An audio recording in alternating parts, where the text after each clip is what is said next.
Tak go. Selamat. Saya Ustaz. Saya tertanya-tanya kehadiran Abang Megat ada tak hari ni? InsyaAllah. Itu nampak tak? Itu sebab anak saya mengaji balik. Oh ya. Kerja dia online. Ni ada ni. Oh ya. Okey, terima kasih.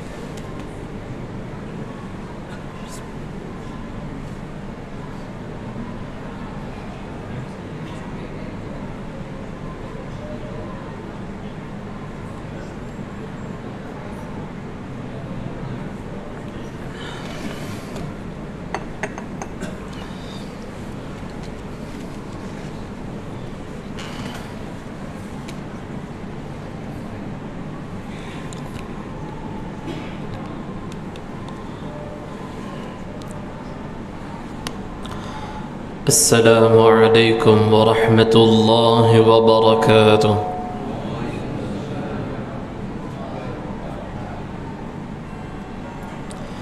أعوذ بالله من الشيطان الرجيم.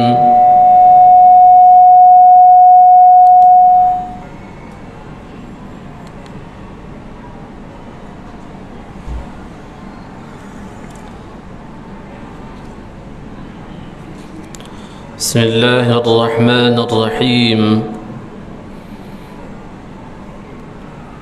نحمده ونصلي ونسلم على رسوله الكريم، أما بعد. الحمد لله ثم الحمد لله. Bersyukur pada Allah Subhanahu wa taala kerana dengan limpahan dan juga kurniaan dan juga kasih sayang daripada Allah Subhanahu wa taala terhadap diri kita sebagai hamba yang kesemuanya kita akura. Kita adalah hamba yang begitu banyaknya maksiat kepada Allah. Kita adalah hamba yang begitu banyaknya melakukan perbuatan keingkaran demi keingkaran.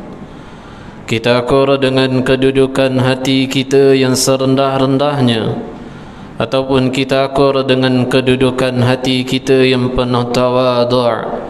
Kesemua kita adalah hamba yang begitu memiliki serba banyak kekurangan muamalah hubungan baik kita dengan Allah. Walaupun kemaksiatan demi kemaksiatan yang kita lakukan kepada Allah ditambahi dengan perbuatan keingkaran demi keingkaran yang kita lakukan kepada Allah, masih lagi Allah Subhanahu wa taala memilih kita untuk berada dalam kesibukan beramal dengan amal-amal yang diridai oleh Allah Subhanahu wa taala. Maka selayaknya qalbu kita atau hati-hati kita diterjemahkan dalam keadaan kedudukan hati yang bersyukur kepada Allah atas pilihan yang dipilih oleh Allah, atas keizinan yang diizinkan oleh Allah, atas bantuan taufik yang diberikan oleh Allah. Selain daripada menterjemahkan kedudukan hati yang bersyukur kepada Allah, masa yang sama juga memohonlah kita kepada Allah, merayu kepada Allah, memperbanyakkan permintaan permohonan doa kepada Allah supaya kita sentiasa diistiqamahkan oleh Allah. Amin rabbal alamin. Hadirin hadiran, tuan-tuan dan juga puan-puan yang dirahmati oleh Allah Subhanahu wa taala. Alhamdulillah wa insya-Allah akan kita sambung pembahasan kitab muzakarah kita, iaitu kitab yang berjudul ataupun kitab yang bertajuk Bustanul Arifin, karya Al-Imam An-Nawawi rahimahullahu taala. Pada edisi kuliah bulanan kita yang terakhir, ataupun pada edisi kuliah bulanan kita yang terakhir, ataupun pada edisi kuliah bulanan kita yang pertama, kita membicara mengenai sedikit manaqib ataupun sedikit latar belakang biodata mengenai musannif pengarang kitab, yaitu Imam An-Nawawi rahimahullahu ta'ala. Seperti mana pada kitab ini, pada muka surat yang pertama, kalau kita lihat muqaddimah muallif ataupun muqaddimah musannif, telah berkata Al-Imam Al-Hafidh, maka disebut kepada para jemaah, kenapa Al-Imam An-Nawawi ada gelaran Al-Hafidh kepadanya. Setelah daripada Al-Hafidh, di situ ada Syekhul Islam. Kenapa disebut Syekhul Islam kepada Imam An-Nawawi? Kuliah bulan lepas saya dah sebut dah. Syekh Muhyiddin Abu Zakaria Yahya bin Sharaf An-Nawawi. Apa maksud An-Nawawi itu? Sedangkan nama Imam An-Nawawi yang sebenarnya, nama yang diberi oleh mak ayahnya tu, bukanlah sebenarnya Nawawi. So apa maksud Nawawi tu dinisbah kepada apa tu? Pada edisi kuliah bulanan lepas kita dah sebut lah. Asy-Syafi'i, kenapa ada Asy-Syafi'i? Juga kita telah sebut pada edisi kuliah bulanan yang lepas. Sehingga kuliah lebih kurang dalam 1 jam hanya kita membicara mengenai Imam An-Nawawi rahimahullah. Fi hadhihi al-lail, pada malam ini pula insya-Allah taala akan kita masuk isi kandungan kitab ini dalam pembahasan muqaddimah insya-Allah. Bismillahirrahmanirrahim. Qala muallif rahimahullah taala, atau qala musannif rahimahullah taala, telah berkata Al-Imam Al-Hafidh Syekhul Islam Syekh Muhyiddin Abu Zakaria Yahya bin Sharaf An-Nawawi Asy-Syafi'i rahimahullah ta'ala. Bismillahirrahmanirrahim. Wa sallallahu ala sayyidina Muhammad wa ala alihi wa sahbihi wa sallim. Segala puji bagi Allah, Zat yang tunggal lagi maha perkasa, yang maha mulia lagi maha pengampun, yang menentukan segala keputusan, yang berkuasa merubah segala sesuatu, yang mengatur pergantian siang dan malam supaya menjadi suatu peringatan bagi orang yang mempunyai hati, iaitu hati yang bersih, dan pelihatan mata hati yang tajam. Dialah Tuhan, iaitu Allah, yang memberi kesedaran kepada sesiapa yang dipilihnya, dipilih Allah dari kalangan hamba-hambanya, iaitu hamba-hamba Allah. Lalu ia, Allah, memasukkan orang itu ke dalam kumpulan orang-orang pilihannya, iaitu orang-orang pilihan Allah. Dan dialah Allah juga Tuhan yang memberi taufik kepada sesiapa yang dipilihnya dari kalangan hamba-hambanya. Lalu ia memasukkan orang itu ke dalam kumpulan al-abrar, itu orang-orang yang baik. Rawahul Muslim fi sahih. Hadis yang diriwayatkan oleh Imam Muslim di dalam kitabnya Sahih. Nabi sallallahu alaihi wasallam bersabda, sesungguhnya Allah Azza wa Jal, Allah Subhanahu wa ta'ala berfirman. Kerana kata Al-Imam An-Nawawi rahimahullah,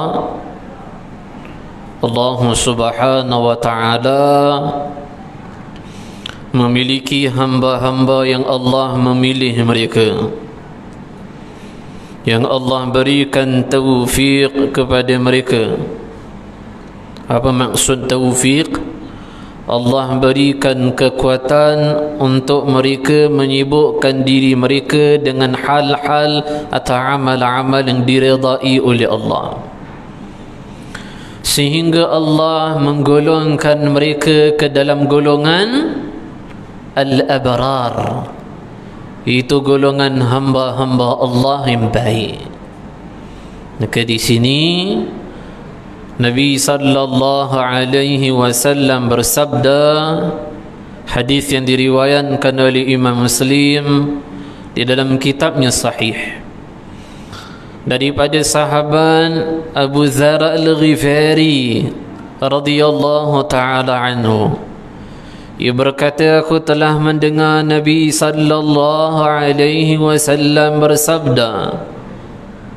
Nabi sallallahu alaihi wasallam bersabda, sesungguhnya Allah Azza wa Jal berfirman, ya ibadi, wahai hamba-hambaku, sesungguhnya aku telah mengharamkan kezaliman ke atas diriku, dan juga aku telah mengharamkan kezaliman itu di antara sesama kamu. Ya ibadi, wahai hamba-hambaku, kullukum dallun, wahai hamba-hambaku, kesemuanya kamu berada dalam kesesatan, illa, melainkan hamba-hambaku yang aku berikan hidayah kepada mereka.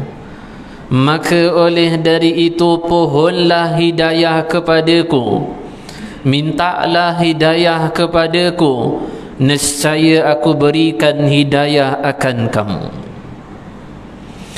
Hadzal hadis tawil. Hadis ni dia panjang, boleh kita sebut tawilul jiddan pun boleh juga. Dia agak panjang sangat. Hadis ini sahih. Allah Subhanahu wa ta'ala berfirman, ya ibadi, wahai hamba-hambaku, kesemuanya kamu berada dalam kesesatan. Ingat 30 tahun lepas siapa kita? Ingat 3 tahun lepas siapa kita? Ingat 40 tahun lepas siapa kita? Kita bukanlah orang yang berkain pelikan datang di masjid surau. Meskipun ketika itu kita sudah mencapai usia aqil baligh, kita bukanlah satu orang yang sibuk dengan masjid surau, majlis ilmu, salat, bukan. Kullukum dallun, kesemua kamu berada dalam kesesatan. Siapa sebut? Allah sebut.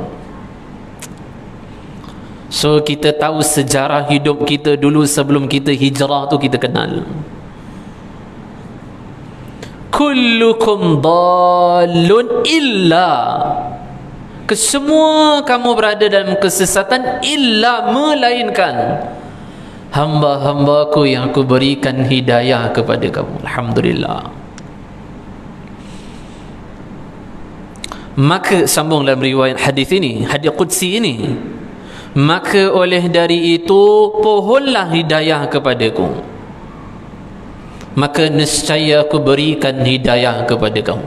Faham betul-betul hadis ni. Mula Allah bagi tahu kita ni teruk dulu, kemudian Allah menyedarkan kita, sudah pun aku berikan hidayah kepada kamu. Kenapa Allah kata maka oleh dari itu pohonlah hidayah kepadaku? Kerana seseorang yang diberikan hidayah oleh Allah, Allah boleh cabut balik. Sebab itu firman Allah, maka oleh dari itu pohonlah hidayah kepadaku, nescaya aku kekalkan hidayah kepada kamu. Itu maksudnya. Kita doa kaya, kita lupa doa Allah kekalkan hidayah. Imam Ibn Kathir rahimahullah Ini veteran-veteran ni, hadirin hadiran, tuan-tuan puan-puan yang dah lama duduk kuliah. Nama Imam Ibn Kathir, acap kali, kerap kali dah dengar lah. Hatta syabab, pemuda yang ada di hadapan, muda sama juga pun pernah dengar juga nama Imam Ibn Kathir rahimahullah. Bahkan terkenal karyanya tafsir Ibn Kathir. Imam Ibn Kathir rahimahullah selain daripada mufassirin, ahli dalam mensyarah ayat-ayat Al-Quran, ia juga merupakan ashabul hadis, ulama hadis. Al-Imam Al-Hafidh Ibn Kathir termasuk daripada kalangan ulama tarikh, ulama sejarah. Ia punya karya yang berjudul Al-Bidayah wan Nihayah. Tuan-tuan puan-puan ingat bulan lepas saya sebut besok kuliah saya di Sri Muda Seksyen 25. Saya nak bahas mengenai pembahasan kisah yang berlaku pada 61 Hijriah, pada 10 Muharram fi yaum Ashura, iaitu peperangan Karbala. 2 jam saya cerita daripada gugur syahidnya Sayyidina Ali bin Abi Talib, Khalifah Rabi', Khalifah keempat. Kemudian dipegang jawatan oleh puteranya Hasan bin Ali bin Abi Talib. Kemudian diberikan pucuk kepimpinan kepada Muawiyah bin Abi Sufyan. Muawiyah bin Abi Sufyan sebelum nak meninggal, ia berikan jawatan terlebih awal kepada puteranya, iaitu Yazid bin Muawiyah bin Abi Sufyan. Sampai cerita disembelihnya kepala Sayyidina Husin bin Ali radhiyallahu ta'ala anhu. Ceritanya macam mana? Itu adalah dalam kitab ni Al-Bidayah wan Nihayah. Orang Syiah pun boleh tahan tak? Dia pun juga reka cerita ni, buat-buat cerita bagi nampak gempak sikit.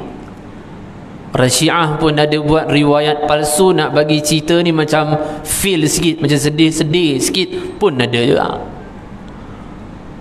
Begitu juga dalam kitab At-Tabari, kitab Tarikh At-Tabari. Imam Tabari juga memiliki karya sejarah yang menghimpunkan riwayat mengenai peperangan Karbala. Dalam kitab ni ada menyebutkan riwayat-riwayat mengenai Khalifatul Awwal, Abu Bakar As-Siddiq radhiyallahu ta'ala anhu, ataupun Abu Bakar bin Abu Quhafa As-Siddiq radhiyallahu ta'ala anhu, mengenai munajah doa Sayyidina Abu Bakar. Sebelum nak sebut doanya, kita imbas sedikit riwayat-riwayat berkaitan mengenai Abu Bakar. Pertama, Abu Bakar As-Siddiq radhiyallahu ta'ala Khalifatul Awwal. Setelah wafatnya Nabi sallallahu alaihi wasallam, Abu Bakar As-Siddiq adalah khalifah. Yang kedua, Abu Bakar As-Siddiq radhiyallahu ta'ala anhu 10 mubasysyara bil jannah, 10 ataupun top 10 sahabat yang dijamin syurga oleh Allah meskipun kehidupan mereka di dunia. Ranking yang pertama adalah Abu Bakar As-Siddiq radhiyallahu ta'ala. Yang ketiga, Abu Bakar As-Siddiq radhiyallahu ta'ala adalah sahabat, bukan sahabiah, kita sebut sahabat yang pertama sekali yang memeluk Islam, ataupun as-sabiqul al-awwalun. 7 orang sahabat, ranking pertama awal yang masuk Islam adalah Abu Bakar As-Siddiq radhiyallahu ta'ala anhu. Antara riwayat yang lain, Abu Bakar As-Siddiq radhiyallahu ta'ala anhu adalah sahabat yang mengungguli darjat semua para sahabat lain. Nabi sallallahu alaihi wasallam bersabda, sesungguhnya Abu Bakar As-Siddiq radhiyallahu ta'ala telah mengungguli kesemua kamu wahai para sahabat kerana sesuatu yang terpahat dalam hatinya. Maksudnya darjat Abu Bakar terlampau tinggi nak berbanding sahabat-sahabat lain. Ibnu Ulayyah rahimahullah sebut, tahu apa maksud Nabi tu? Ibnu Ulayyah memiliki ijtihad pandangan.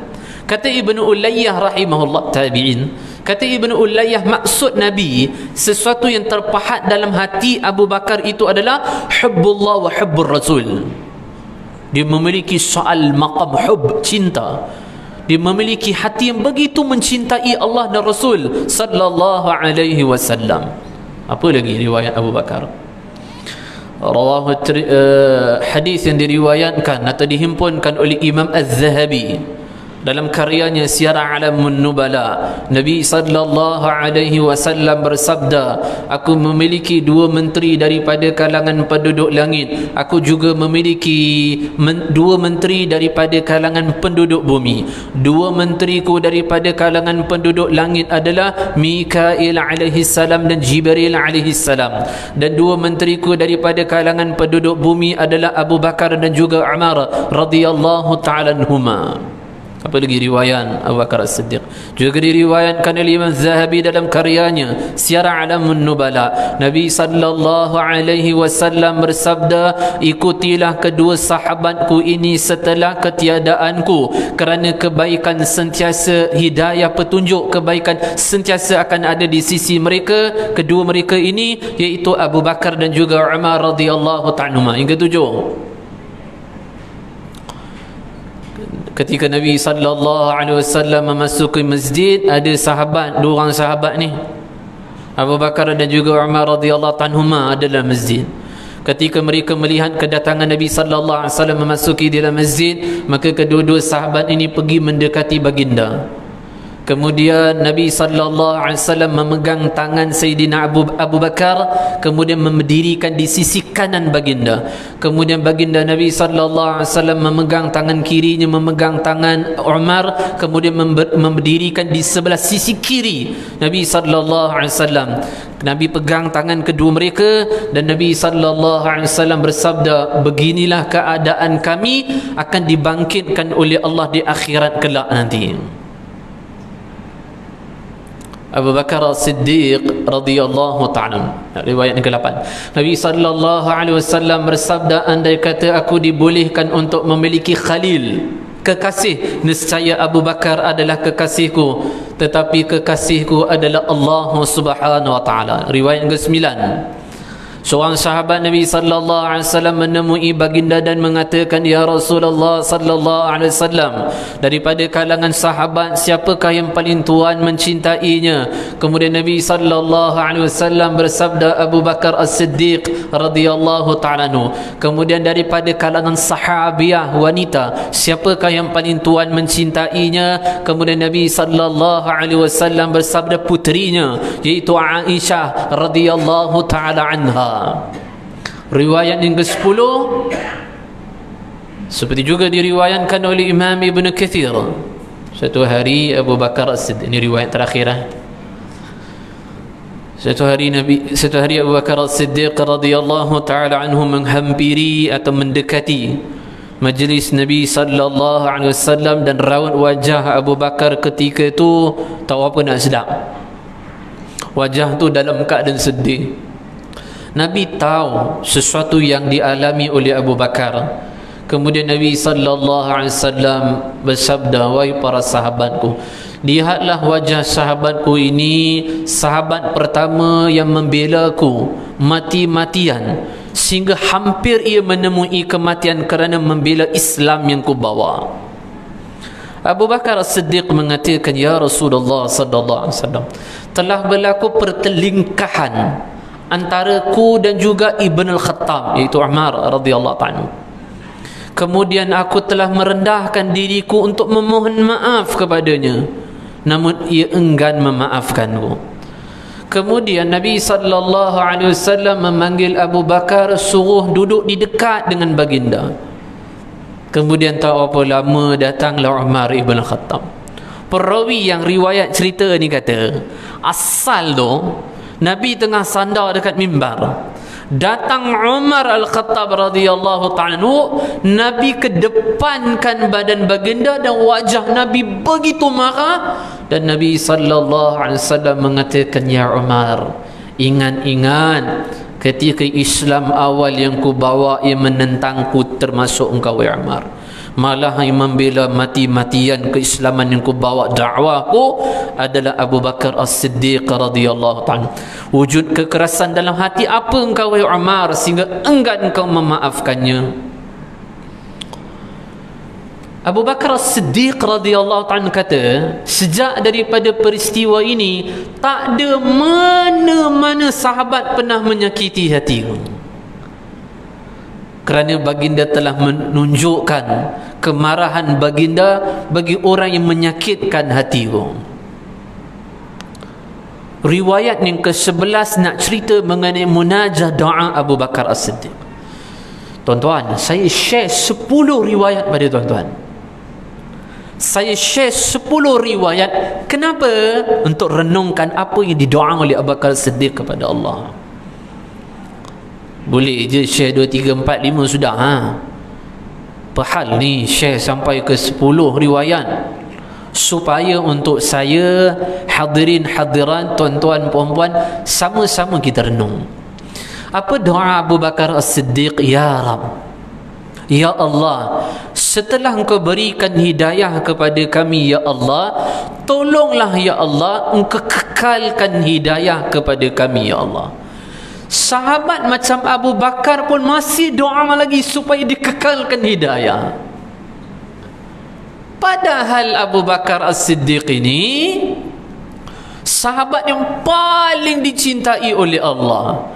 Padahal Abu Bakar As-Siddiq ini Nabi suruh ikut lagi kalau ketiadaan baginda, ikutlah kebaikan, memiliki kepadanya, ikutilahnya. Bahkan Abu Bakar As-Siddiq ni apa? 10 mubasysyara bil jannah, 10 atau top 10 sahabat yang dijamin syurga oleh Allah meskipun hidup mereka di dunia. Nabi dah bagi tahu dah siapa kesemuanya 10 sahabat ini. Abu Bakar pun dah dengar dah. Maksud kata confirm masuk syurga, maksudnya apa? Mati confirm lah husnul khatimah. Tetapi masih lagi mereka doa supaya Allah kekalkan hidayah kepada mereka. Kita hak yang tak tahu akhir kita ni husnul khatimah ke tidak, mati dimantapkan keimanan oleh Allah atau murtad sebelum tu, tak tahu. Kita yang tak tahu bagaimana akhir kita, bukan keselayaknya kita lebih kena banyak doa kepada Allah supaya Allah kekalkan hidayah.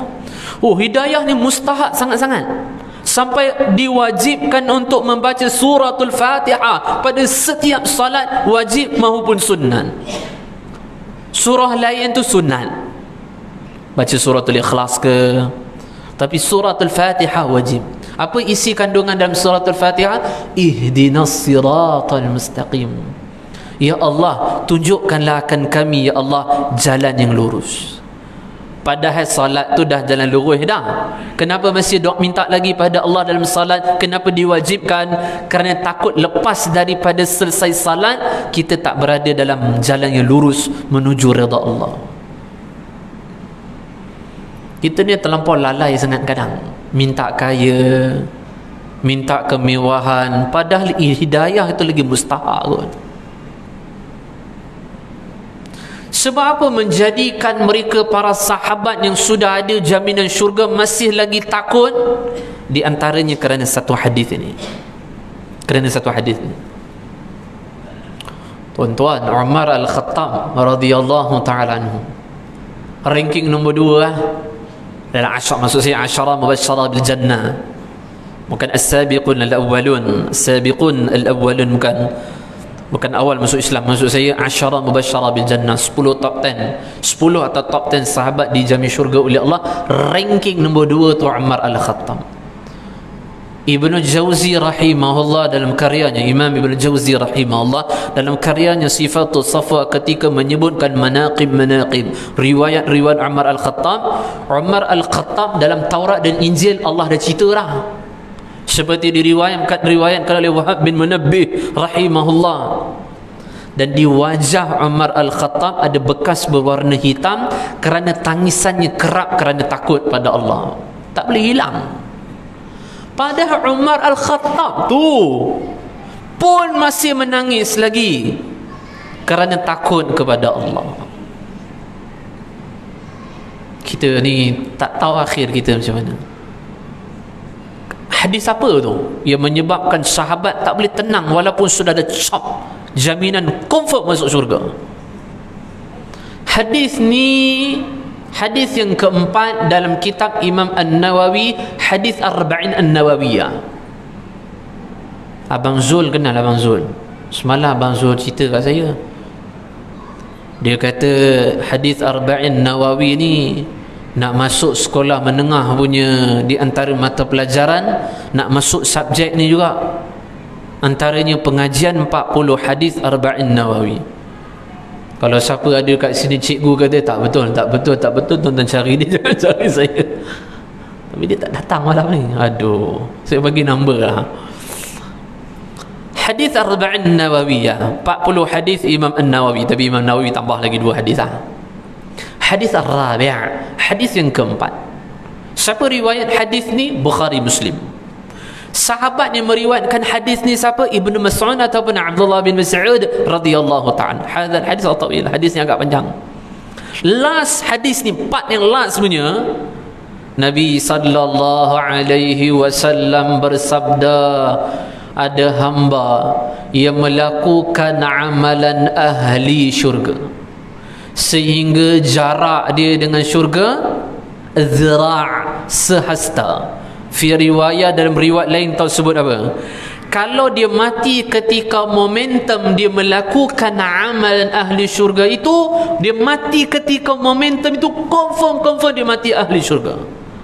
Walakin akan tetapi qabla al-maut, sebelum dia mati, dia teramal dengan amalan ahli neraka. Maksudnya dia termaksiat. Dia mati ketika itu, di akhirat dia pun dimasukkan ke dalam neraka.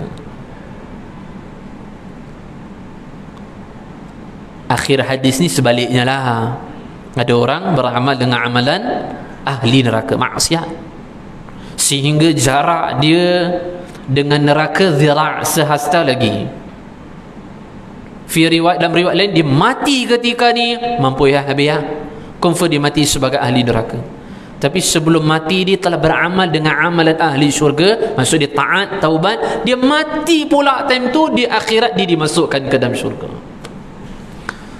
Kita ni tak tahu. Sebab tu dalam kitab ni akan ada pembahasan mengenai keramat. Lambat lagi kita nak masuk, lambat. Macam ni punya syarah memang lagi lambat nak masuk. Tapi saya cuba cepatkan insya-Allah. Tapi saya punya syarah insya-Allah tak melalut jauh lah. Maksudnya cerita isu ni, isu tu, isu ni, tak ada. insya-Allah. InsyaAllah riwayat tu riwayat ni, riwayat tu riwayat, insyaAllah. Tak merapu kata orang tu, insyaAllah. Kalau ada minta tegur. Dalam kitab ni ada satu bab mengenai keramat. Apa maksud keramat segi lafaz, segi makna? Tuan-tuan boleh tengok. Imam An-Nawawi rahimahullah menakalkan perkataan Imam Al-Qushairi rahimahullah. Imam Al-Qushairi menakalkan pula perkataan gurunya Al-Imam Abu Ali Ad-Daqaq. Ni ulama-ulama ni tuan-tuan kerap akan dengar dalam kitab ni. Apa kata Imam An-Nawawi rahimahullah? Al-azamatul karamah, sebesar-besar keramat tu apa? Satu orang boleh jalan atas air, kita kata bapa jalan atas air tu, itu sebesar-besar keramat? Tak, ada lagi besar lagi. Apa sebesar-besarnya keramat? Satu orang hari Jumaat pagi dia ada kat Surau An-Nur, solat subuh, kemudian solat Jumaat dia dekat Mekah. Kita kata gempak gila. Apakah itu sebesar al-azamatul karamah, sebesar keramat kecil je. Kita je nampak macam fuyo, tak ada, kecil. Apakah al-azamatul karamah itu boleh jalan atas air, satu orang lebay pakai serban, pakai kopiah, pakai jubah, kemudian dia terbang sambil berzikir? Apakah itu sebesar-besar keramat? Tak ada, benda ada lagi besar lagi. InsyaAllah. Oh, dah masuk dah? Oh yelah, tadi buat tahlil sikit. Saya ingat cepat sangat. Okay. Nanti kita sambung lah. Al-azamatul karamah tu.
أعوذ بالله من الشيطان الرجيم بسم الله الرحمن الرحيم نحمده ونصلي ونسلم على رسوله الكريم أما بعد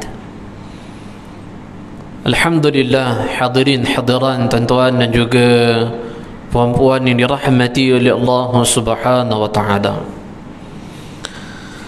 Al-azamatul karamah, sebesar-besarnya keramat.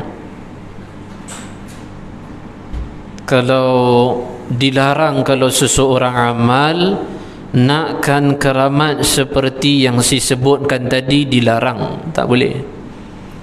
Satu orang di mujahadah dalam amal, dia melawan hawa nafsunya, meninggalkan perbuatan maksiat kerana nak boleh terbang, tak boleh ya. Satu orang mujahadah dalam amal, masyghul fil ibadah, sibuk dengan ibadah. Tanya kenapa, dia kata kerana nak jalan atas. Tak boleh, dilarang. Beramal untuk mendapatkan karamah tak boleh. Tapi al-azamatul karamah dibolehkan. Satu orang sibuk amal untuk mendapatkan sebesar-besar keramat, itu boleh. Apa al-azamatul karamah itu? Seseorang hamba Allah berikan kepada dia kekuatan amal secara istiqamah sehingga dia mati dalam keadaan istiqamah beramal. Itu adalah sebesar-besar karamah. Tuan-tuan jangan kata kat saya, ini je. Oi, jangan buat main. Ini al-azamatul karamah, lagi besar lagi keramat berbanding orang boleh jalan atas air. Orang boleh cakap dengan jin, pergi masuk hutan cari jin ke cari entah dia cari apa, berbanding dengan satu orang istiqamah menjalankan perintah ketaatan pada Allah. Ini sebesar-besar keramat. Tapi hari ini media tipu kan kita, Facebook tipu kita, nampak orang boleh berubat jin, oh itu kita respect dengan dia. Benda membezakan ahli ilmu dengan bukan terletak di sini ya. Orang yang acah-acah macam ikut kuliah pakai jubah, pakai kopiah, kalau dia tengok benda-benda berubat ni, bagi dia wow, sebab dia tak ada ilmu saja, nak penampilan macam ikut kuliah rajin macam tu je lah. Hadirin hadiran, tuan-tuan dan juga puan-puan ni dirahmati oleh Allah, mengakhiri majlis kuliah kita ni pada malam ni, ada banyak lagi saya nak share pada tuan-tuan. Muqaddimah ni saya sebut kuliah bulanan minggu lepas, kuliah bulan lepas, saya sebut kita kena sabar dalam menyelami kitab ini. Kena ada kesabaran yang tinggi, kena sabar. Lagi kita dalam kita belajar, lagi sedap lagi sedap kitab ni. Satu kitab yang dia ada kelas yang tersendiri, ada kenikmatan yang tersendiri. Muqaddimah je, oh cantik. Nanti kita akan ada syair Imam An-Nawawi letak. Syair tu panjang juga dalam muqaddimah ni syair mengenai hinanya dunia ini.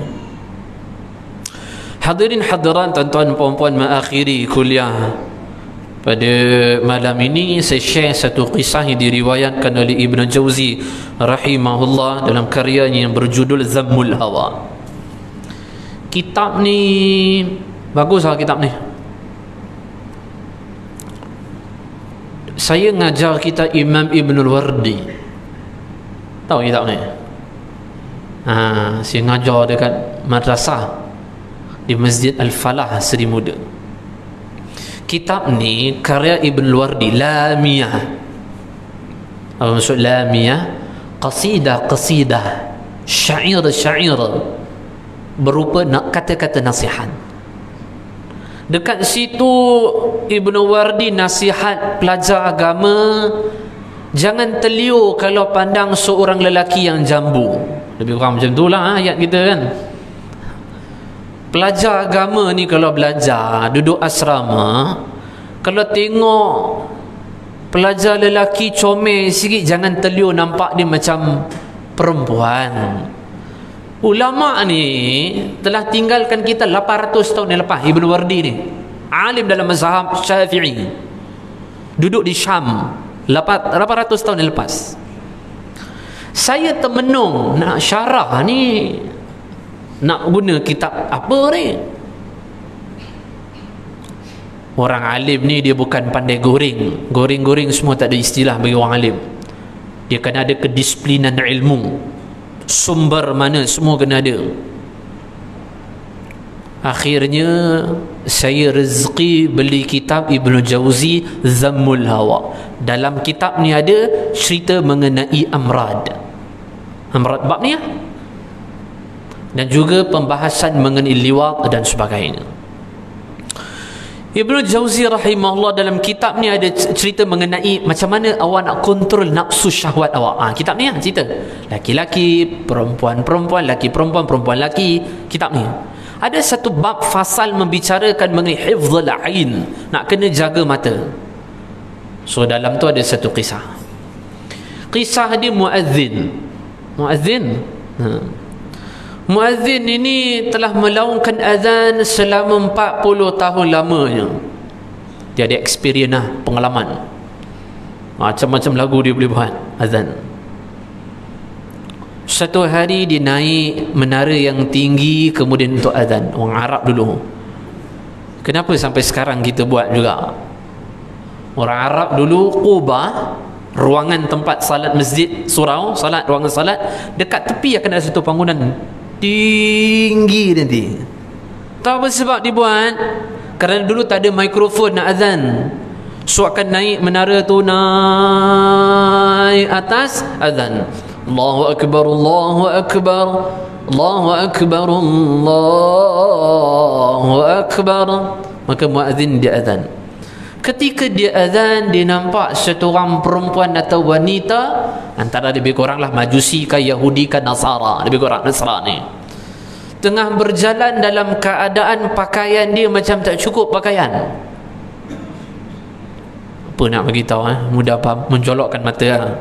Pakaian dia tu macam tak sepatut dia pakai, tapi dia pun kafir kan, orang kafir, dia pakaian macam tu. Muazzin ni habis-habis daripada laungkan azan, dia tak tunggu qamat dah. Dia tak tunggu solat qabliyah, solat sunat qabliyah. Apa dia buat? Dia pergi kejar perempuan tu. Dia pergi kejar perempuan, ternyata perempuan ni masuk satu pintu rumah. Muazzin ni pula pergi ketuk, keluar satu orang tua. Muazzin ni tanya, mana perempuan masuk dalam rumah ni? Orang tua ni kata, apa tanya banyak, ni bapaknya ni. Oh, saya cantik, dia tu saya tertarik lah, saya suka dekat dia. Oh, boleh. Dia ada kat tingkat atas rumah saya ni. Syaratnya dua. Pertama, di belakang rumah saya ada banyak khinzir. Boleh tak jaga dalam tempoh beberapa lama? Beres kata dia. Beres, boleh.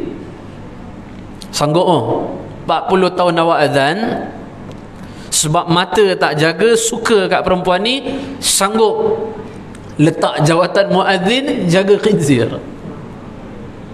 Yang kedua, apa syaratnya? Tanggalkan agamamu. Pun dia kata okey juga. Sebab tu mata ni kena jaga.